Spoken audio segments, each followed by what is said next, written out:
Hello everyone. Hi, this is Mitali. Welcome to evidyarthi.in.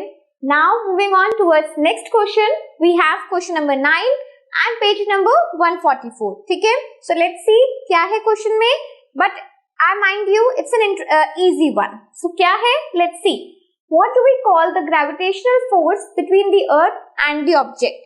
Basically किसी भी object और Earth के बीच में जो gravitational force होता है, जो एक पुल होता है, उसे क्या कहते हैं? एग्जैक्टली उसका टर्म क्या है? तो जब तक ये क्वेश्चन मैंने आपको बताया है, आंसर्स कमेंट सेक्शन में आ जाने चाहिए. क्या होगा वो terminology? The gravitational force between the earth and the object is called the weight of that object on earth.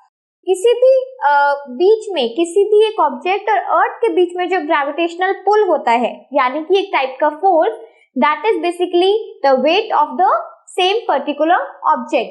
But उसका वेट कहां पर? On the surface of the earth.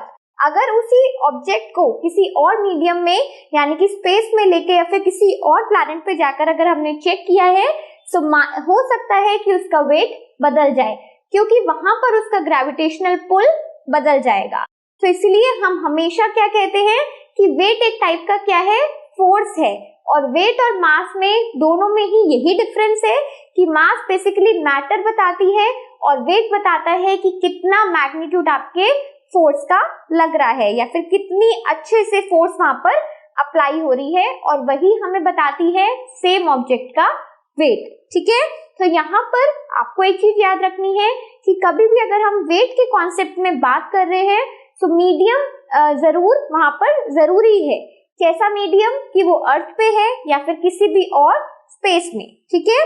So basically the force of gravitation between any object and the earth is known as the weight of that object. Okay, so now moving on. ये easy था.